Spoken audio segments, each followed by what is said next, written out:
Greetings, and welcome to the second installment of Jesus was a 5'4", brown-skinned socialist. Nothing like the white man on that crucifix. The truth is there, you just won't notice it. Today we got a range of topics. We are going to actually cover international news this time, so better on my job. We're going to start with talking about the Gaza genocide. Then we'll be talking about water drama in Africa, political party shifts in Europe, U.S. domestic deployments, military escalations between the US and Venezuela, and the state of science in America. You're the enemy. You're the criminal. Not the victim. Unforgivable. First, want to touch on something that I should have touched on in the first installment, but I want to be talking about the travesty that's happening in Gaza. So, as of 9/15/25, over 200,000 Palestinians in Gaza, which is roughly 10% of the original population, has been killed or injured, according to former chief of Israel's military, Herzi Halevi. The statement is consistent with Gaza's Ministry of Health, which reported the deaths of roughly 65,000 Palestinians and the injuring of 164,000 since October 7th, 2023. Now, the official death toll is likely to be an underestimation, with sources like Lancelet estimating that the real death toll could be like 186,000 when you're counting the indirect deaths due to intentional starvation. And another journal, Arena, estimates that the death toll could be as high as 680,000. On the 17th of September, the Israeli military escalated its assault on Gaza City by sending in tanks, bulldozers, and ground troops into the area, supported by air and artillery strikes, of course. Nothing new, but the ground invasion involved hundreds of armored vehicles advancing through residential neighborhoods, turning districts like Sheikh Radon into rubble. Eyewitness reports widespread destruction, with high-rise buildings collapsing and ambulances rushing to pull bodies from destroyed homes. This level of destruction and inhumane cruelty is not okay under any circumstances. Even when you do have Israeli military announcing a temporary 48-hour eviction route, they're still bombing and shooting gunfire along the major highways to the south, which makes it dangerous for the civilians of the Gaza city to flee. And Israel claims that 350,000 people have already fled Gaza City, but an estimated 500,000 people remain trapped and remain in a dire situation. Now, with this news, the Trump administration is moving ahead with its plan to sell nearly $6 billion in weapons to Israel, which will be paid for by our tax dollars, by the way. The planned sale includes $3.8 billion for 30 Apache attack helicopters, which would double Israel's current stock of aircraft, and another 3,200 infantry assault vehicles that cost $1.9 billion. Now, I'm not asking for the U.S. to intervene, because that is a dangerous precedent of colonialism. Honestly, that would be a good thing if countries stepped in and stopped this massacre. But the very least we can do is we can stop sending them money to carry out the genocide. Surely enough damage has been done. Too much damage has been done. So and a majority of Americans actually do support the U.S. pulling funds from Israel to stop this. And I am a proponent of that as well. And I hope that this matter gets solved as soon as possible, but it's unlikely to.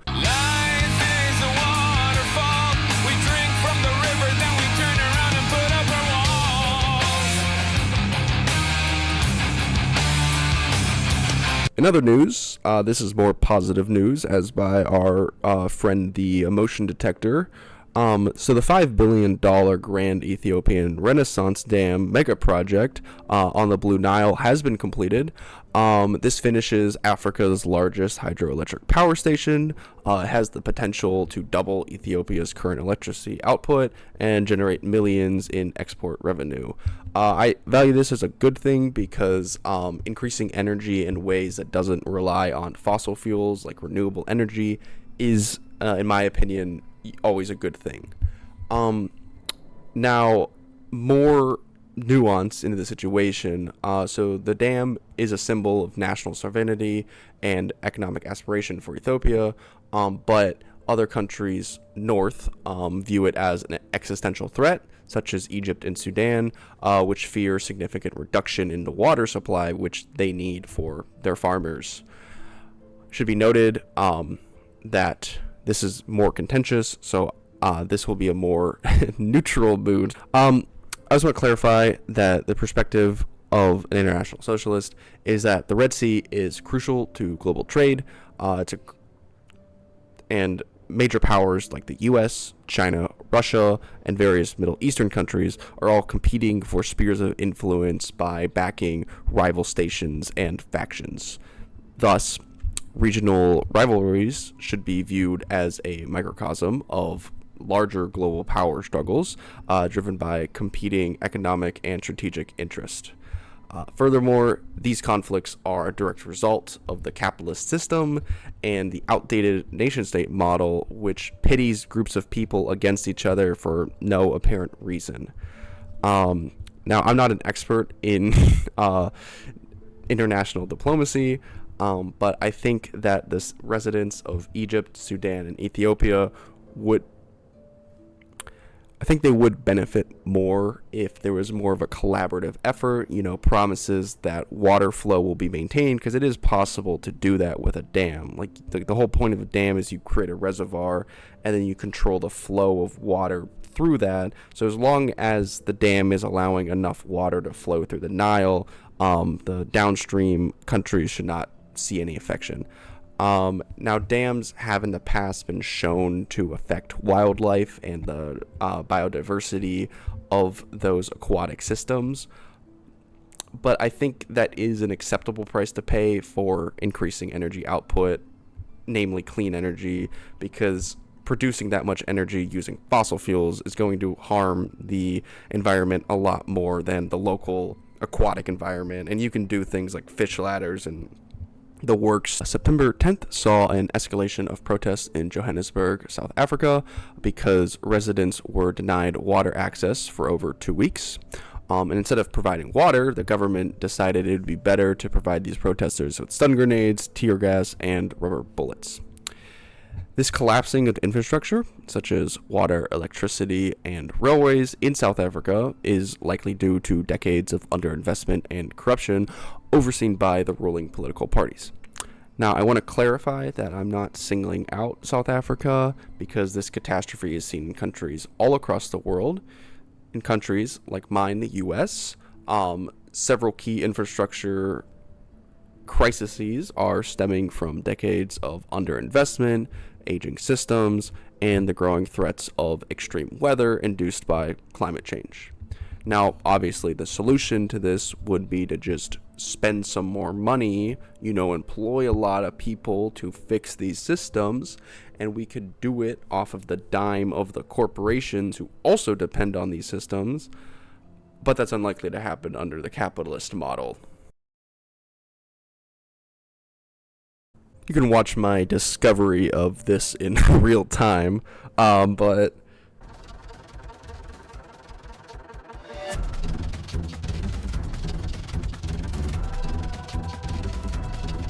so France is going through it right now. I apologize for my terrible mispronunciations of names, but President Emmanuel Macron's newly appointed Prime Minister, Sébastien Lecornu, had his poll ratings drop to 16%, which is not very high in my opinion. With this, we have protests breaking out over the proposed deep social cuts to fund wars and the national debt, while letting the wealthy retain their obscene wealth. Now, the socialist perspective is that this is a reoccurring symptom of each nation's conflict between the working class and their capitalist oligarchies. However, the oligarchies of different nations are all working together to assure the mutual retainment of their unequal share of power, normally in the form of keeping the working class constituents, us, divided, and our wealth constantly being extracted and given into the pockets of the few. So if you're in France and you're tired of the worsening conditions, as the little wealth you have is being concentrated into the hands of the few. I already said that. So if you're in France and you're tired of these worsening conditions, I would look into your left parties, because personally I feel like they better serve your working interest. There's two right now that are catching some steam. So we have a newly formed one in 2024. It's called the New Popular Front. And there's another socialist party that's more focused on international socialism than like regional socialism, and that's the Parti des Legantes Socialistes, or like the PES. I think both are viable options to look into. They have different aims and different focuses, but like collaboration between these two parties would really serve the French public well, in my opinion. So work together, guys, please. In Germany, municipal elections in the North Rhine-Westphalia had the far-right Alternative for Germany party, AfD, nearly triple its vote share. They won 14.5% of the vote, becoming the strongest force in some of the former industrial heartlands of the Ruhr. This is obviously a continuation of the AfD's rise, which in 2021, they had 10.4% of the vote, and in 3 years, they managed to double that to 20.8%, becoming Germany's second largest political party. Now, the rise of this party is best attributed to the decades of social devastation caused by the policies of establishment parties, such as the Christian Democratic Union and the Social Democratic Party. These parties have been responsible for welfare cuts, layoffs, wage cuts to fund military rearmament, and etc. With this outrage, people are obviously looking at different outlooks, and apparently SPD also had a role in the decline of coal and steel industries in the Ruhr region and its enforcement of social cuts at local levels. It is my opinion that this level of stress puts a lot of burden onto the working class and causes a lot of outrage, and they start to get angry with the government and turn to more extreme ends. Now, the ruling class parties and the ruling parties in power basically kind of be like this kind of like gaslighting of like, oh, it's okay, like we're doing great. It's like XYZ, rada is the issue. And AfD's success comes from just blaming immigrants. And the other parties are capitulating to AfD's anti-immigrant policies by fully embracing them. Now, it should be noted that economic issues are rarely the fault of a particular class of individuals or a particular group of individuals. We've seen this time and time in history where the powers that be make stupid policies or allow for the concentration of wealth to go from the pockets of the lower class and middle class to the upper class, which creates a crisis. And instead of addressing the root cause of that crisis, they just blame a group and hope that the working class goes along with it. So if you are in Germany in the working class, blaming migrants is not the solution. Even if you don't let any migrants into your country, the economic and social conditions aren't going to just magically get better. Like we have to critically ask ourselves, what is the cause of issues that we're seeing all across the world and all nations, regardless of the people that these nations have contained within their borders. Woke up one morning and there were soldiers. Oh, bella ciao, bella ciao, bella ciao, ciao, ciao. Woke up one morning and there were soldiers. The invasion had begun. Chicago, Memphis, St. Louis, and New Orleans are the next targets in Trump's war on the enemy from within. The National Guard's deployment to Memphis, Tennessee was announced during an interview on Fox News' show Fox and Friends. It was revealed during this meeting by Trump that he had chosen Memphis because it was suggested to him by Jim Venna. Now, if you're like me and you're like, who the hell is Jim Venna and what's his role in providing our sitting president with military deployment suggestions? Maybe he's involved in the government somehow. No. Uh, it turns out he is a CEO. He's the CEO of Union Pacific. He's also planning to acquire their rival railroad company, Norfolk Southern, in a $8.5 billion acquisition deal. This would create the first transcontinental railroad owned by a single company, which is obviously not great because that is an obvious monopoly. Now, if you're wondering why Jimmy here would want Trump to send troops into Memphis, I'd like to point out the fact that Union Pacific describes Memphis, St. Louis, and Chicago as critical rail junctions. That can't be a coincidence, right? Like, why are we sending troops to the critical rail junctions? Are they planning on doing something like treating their workers terribly, or cutting their pay, or imposing longer working hours, or cutting back on safety regulations? You know, actions that normally cause your workers to strike or to protest. But I guess you already have the troops there to make them feel threatened and keep them in line, right, Jimmy? Also, the idea of sending troops to St. Louis is particularly significant because the city was the center of the Great Railroad Strike of 1877, which was bloodily suppressed by the federal troops at the time. Not the current ones, obviously. One song and one voice risen to write back as history's written. Cause the lion isn't wired to hide. She roars with the fire inside. Come on! Bells of war! I guess on the topic of U.S. military, I want to take a time to talk about the rising tensions between the U.S. and Venezuela. So far, there have been 3 strikes on basically civilian boats of Venezuela. So strike 1 happened on September 1st, and it was a speedboat that got destroyed, killing 11 people.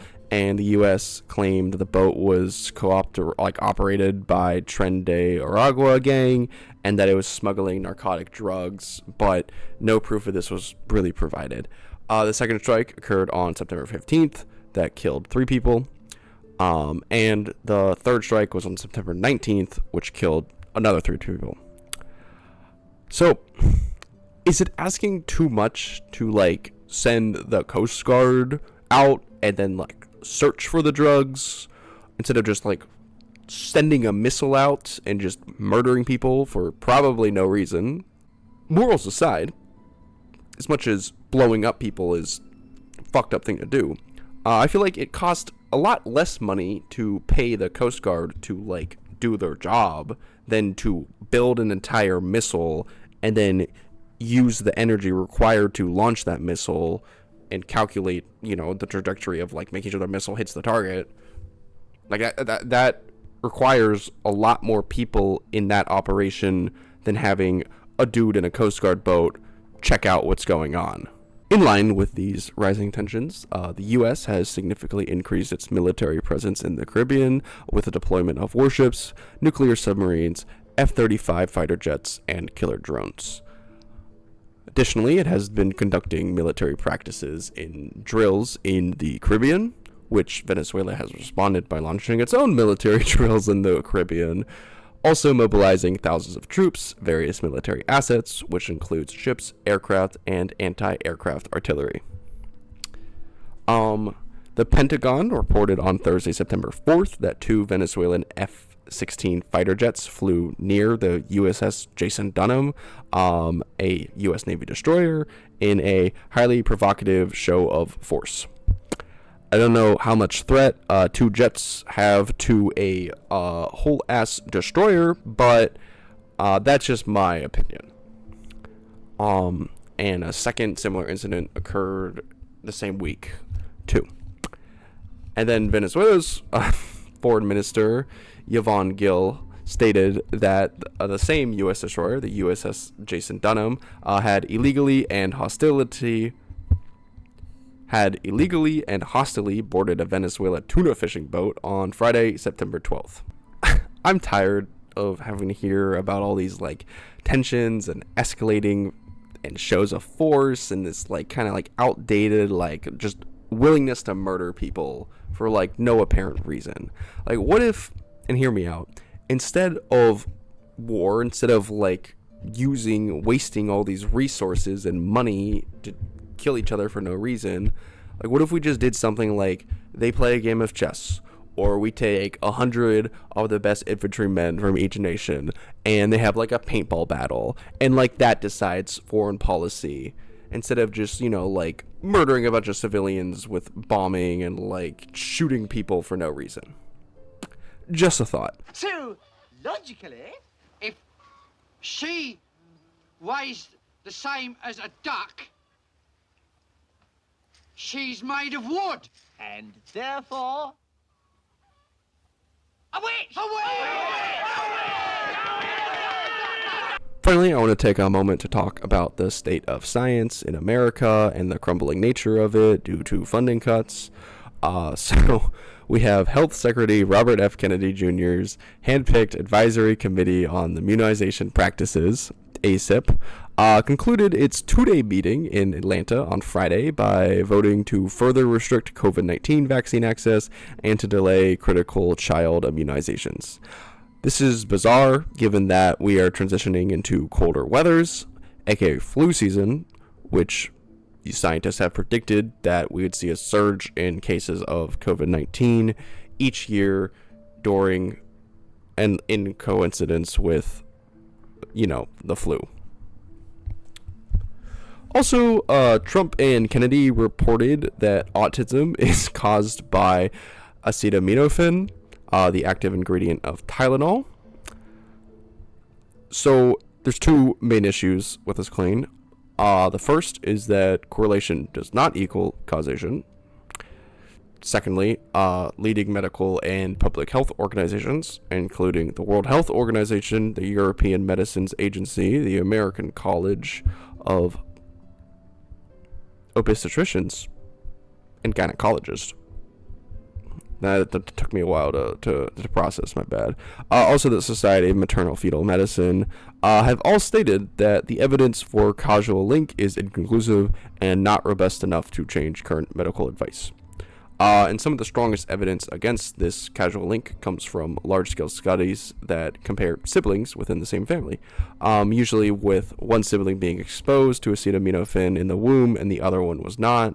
In these studies, the association between acetaminophen use and autism often disappears, i.e. not found, suggesting that shared genetic or familial factors are likely at play, which is what scientists have been saying for like the last 10 to 20 years. Actual scientists, mind you. To end things with a positive story, I'm going to give a quick shout out to Climate Defiance. A couple days ago, they managed to sneak multiple members into a monumental conversation luncheon hosted by the Trust for the National Mall. There, they hilariously heckled David Rubenstein, Governor Youngkin, and Governor Moore. Proper context, Rubenstein's group makes billions from fossil fuel and war. Governor Youngkin pulls Virginia out of the RGGI, while Norfolk suffers from rising sea levels that threatens existing housing and existing, infrastructure there. And Governor Moore campaigned on environmental justice, while Baltimore's Wheelabrator incinerator poisons black neighborhoods with exhaust fumes. So, these three are not good people. A lot of people are suffering because of their policies, and they don't really care. They're getting away with it. They know that they're getting away with it. So I say it's time that we stop letting them get away with it, and we break free from these shackles of, being pitted against each other by the Democrat and Republican. All these dividing forces should not be, important to us. What should matter more is that us as working class people are suffering. Things could be a lot better for us, but they're withholding funds from us. And so if we move our country into a socialist direction, our lives are likely to improve because there will be more funding for medicine, for food, for infrastructure, whatever you name it. Basic human needs is what we should be providing to all of our citizens. And yeah, tax the rich more, and honestly, taking wealth from the rich and giving it to the poor works beautifully because unlike trickle-down economics, money naturally flows from the poor to the rich. So having a government that's able to intervene and help balance the scales a little bit better would just provide a better system for all of us, honestly. I am the prophet with the answers you seek. Time, I've unlocked it. I see past and future running free. So just to cover like some future directions, initially planned for this to be kind of like a weekly installment kind of thing, but I'm a bad socialist and life got in the way.